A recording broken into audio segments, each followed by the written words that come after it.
colpisci davanti al corpo. È un'indicazione assolutamente giusta, solamente che va interpretata sulle caratteristiche, in base alle caratteristiche tecniche del giocatore. Le caratteristiche tecniche del giocatore dipendono dalle caratteristiche fisiche del giocatore. Ad esempio, se io ho un giocatore omogeneo, ricordiamo che per omogeneo si intende, ho fatto un video su questo, si intende il giocatore che ha occhio dominante e braccio dominante dello stesso lato, mentre invece per crociato si intende il giocatore che ha occhio dominante e braccio dominante che non corrispondono, ad esempio occhio dominante sinistro e braccio dominante destro. Facendo un passo indietro sulla tecnica esecutiva, noteremo che i giocatori omogenei tendono nel diritto a colpire la palla più vicino al corpo, perché per una questione di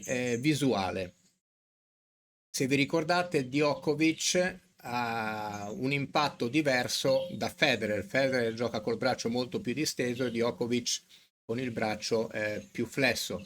Il fatto di avere il braccio più piegato è in relazione anche all'impugnatura. Diciamo che i giocatori omogenei hanno la necessità di avere un'impugnatura che gli permetta di colpire la palla leggermente più vicino al corpo in una posizione più frontale. Questa impugnatura è la western. Infatti Djokovic gioca con la western e Nadal e Federer gioca con la eastern, quindi Federer ha più possibilità di colpire la palla davanti al corpo con una posizione del braccio diversa da quella di Djokovic, quindi col braccio più disteso. Se prendiamo per esempio due giocatori moderni come Sinner ed Alcaraz, io so che Alcaraz è crociato, non so se Sinner sia omogeneo, ma da come colpisce la palla e dalla sua meccanica esecutiva e dalla impugnatura posso dedurre che lo sia.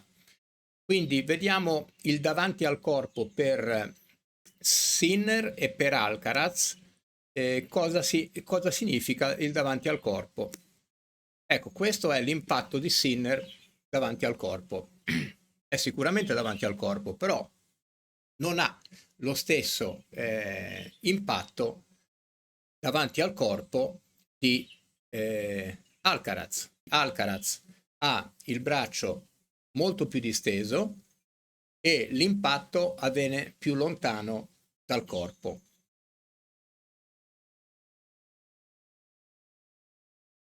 Questa è la sovrapposizione. Abbiamo Sinner con il braccio flesso e Alcaraz col braccio più disteso e l'impatto più lontano dal corpo. Entrambi questi colpi si possono definire, chiaramente sono fantastici, sono colpi impattati davanti al corpo.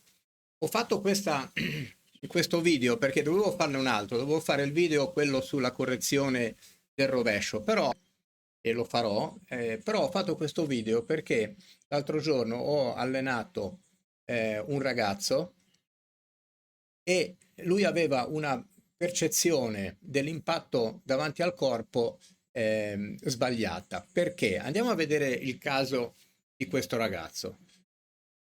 Questo è uno dei ragazzi con cui sto lavorando in questo periodo perché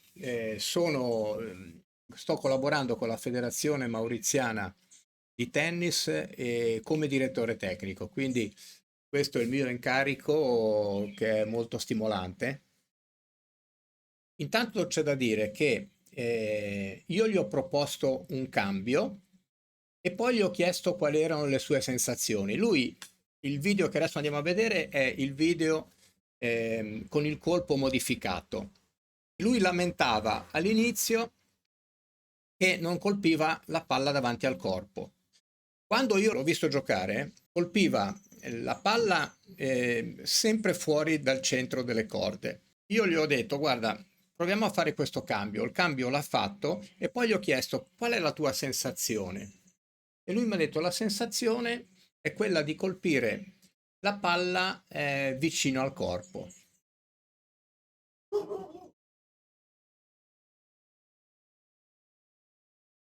Ecco, a mio avviso questo è un impatto perfettamente davanti al corpo, mentre invece il giocatore mi diceva che si sentiva con l'impatto vicino al corpo. Quando gli ho fatto vedere il video è rimasto molto sorpreso. È per quello che i video sono importanti, perché delle volte le percezioni che noi abbiamo di un colpo, in realtà la meccanica esecutiva che noi esprimiamo è completamente diversa dalla sensazione che noi abbiamo di quello che stiamo facendo. Questo ragazzo ha una lateralità crociata, cioè lui ha l'occhio sinistro e il braccio destro. Allora lui come occhio sinistro avrebbe dovuto colpire la palla con il braccio completamente disteso e l'impatto molto avanti, ma la sua impugnatura, una western, non gli permette di giocare col braccio completamente disteso. I casi sono due: o cambia l'impugnatura, ma è molto difficile e ci vuole molto tempo, oppure impatta come impatta Sinner. E per fargli capire immediatamente la differenza tra i due colpi, abbiamo cambiato l'impatto. Quando lui ha visto il video è rimasto sorpreso perché ha notato che l'impatto era perfettamente davanti al corpo, col braccio semiflesso. Poi gli ho fatto vedere Sinner e gli ho detto: guarda che questo deve essere il tuo modo per colpire la palla. Questo per dire che l'impatto davanti al corpo è relativo al giocatore. Un insegnamento basato sul modello, colpisci la palla davanti al corpo col braccio disteso, non può essere valido per tutti. Bisogna considerare sicuramente la persona, fare i test di lateralità, capire qual è l'impugnatura più corretta. Se io sono omogeneo, palla con il dritto la colpirò più vicino al corpo. Per colpire la palla più vicino al corpo ho bisogno di una semi-western o di una western. Una piccola informazione: sto preparando un programma di videoanalisi proprio perché l'insegnamento del tennis non può essere standardizzato con dei modelli, ma deve essere specifico per ogni tipo di persona. Il prossimo video probabilmente sarà dalla Namibia. Prossima settimana con i ragazzi andiamo in Namibia per dei tornei ITF di singolo e a squadre. Buon tennis a tutti!